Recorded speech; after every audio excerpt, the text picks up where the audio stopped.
UP में लाशें बिक रही हैं। इस काले धंधे में पुलिस वाले भी शामिल हैं। लाशों के सौदागर यूपी के कई जिलों में फैले हैं, लेकिन लाश बिक क्यों रही है और ये पूरा धंधा चलता कैसे है? इस इन्वेस्टिगेशन की शुरुआत हुई प्राइवेट मेडिकल कॉलेज से मिले एक इनपुट से। यहाँ के कुछ दलालों ने बताया कि कई सालों से मेडिकल कॉलेज को बॉडी दान में नहीं मिल रही है, जिससे मेडिकल छात्रों को प्रैक्टिकल करने में दिक्कतें आने लगी और इसी का सॉल्यूशन निकाला गया लाशों का सौदा करके। इसके लिए टारगेट बनी लावारिस लाशें। फिर हमें पता चला कि ये नेटवर्क बरेली और लखनऊ में तेजी से चल रहा है, तो हम बरेली जिला अस्पताल की तरफ निकले। यहाँ पोस्टमार्टम हाउस में हमारी मुलाकात सुनील से हुई। सुनील जिला अस्पताल में संविदा पर काम करता है। सुनील से हमने दलाल बनकर कहा कि प्राइवेट मेडिकल कॉलेज को डेड बॉडी पहुँचानी है, तो उसने हमें शाम को पोस्टमार्टम हाउस से 300 मीटर दूर चौराहे पर मिलने बुलाया। उसने किसी पुलिसकर्मी को हमसे मिलवाने की बात कही।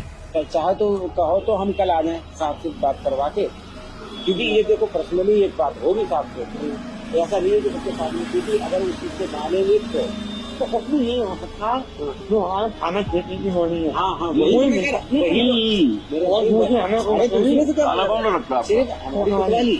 कोतवाली नहीं आता था। मैंने आपको कोतवाली नहीं आते, सबसे ज्यादा कोतवाली नहीं आते। हमें मालूम है, पूछो इनसे पोस्टमार्टम करके। ये रेट आ गया 45,000 का। अच्छा 45,000 का। ये कौन एक है?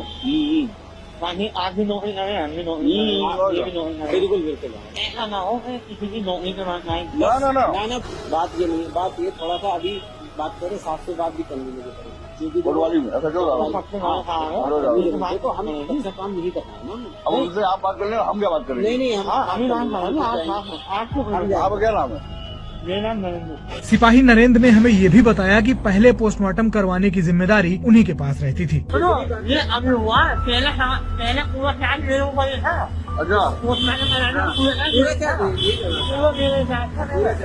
खैर चलते चलते सुनील ने ये भी बताया कि हम सबको साथ लेकर चलेंगे, तभी ठीक रहेगा। जब हम कोई काम कर रहे हैं तो हम पूरे ऊपर से लेके चलेंगे। क्यों टेंशन ले रहे हो? ठीक है, पहले तो हम जाके स्पेशली हम कोतवाल साहब से मिलूंगा। पहले रितेश कपिल जी थे, बहुत टाइम हो गया। कौन? रितेश कपिल जी। अच्छा फुटबॉल का।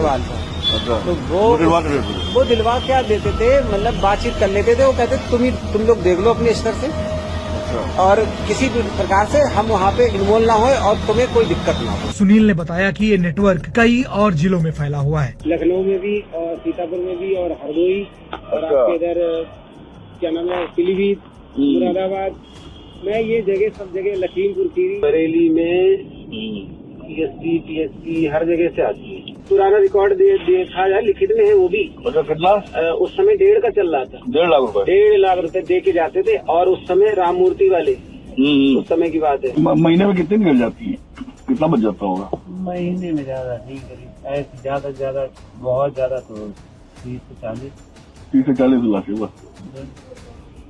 अब ये भी जान लेते हैं कि लावारिस शवों को लेकर नियम क्या है। दरअसल जब पुलिस को शव मिलता है तो सबसे पहले उसका पंचनामा करते हैं, फिर शव की पहचान करने की कोशिश की जाती है। अगर 72 घंटे तक पहचान न हो तब शव को लावारिस मानकर पोस्टमार्टम करवाते हैं। इसके बाद नगर निगम को सौंप दिया जाता है और अंतिम संस्कार होता है। और खेल भी इसी के बीच में होता है। शव के लावारिस होने का पता चलते ही थाने से सिपाही और अस्पताल से दलाल एक्टिव हो जाते हैं। फिर कागजों में शव का अंतिम संस्कार भी करवा दिया जाता है और इसका खर्च भी अपनी जेब में रख लेते हैं। इसके बाद शव के खरीदारों से 40 से 50 हजार रुपए में डील होती है। इसका कट अधिकारी से लेकर दलाल सभी में बंटता है।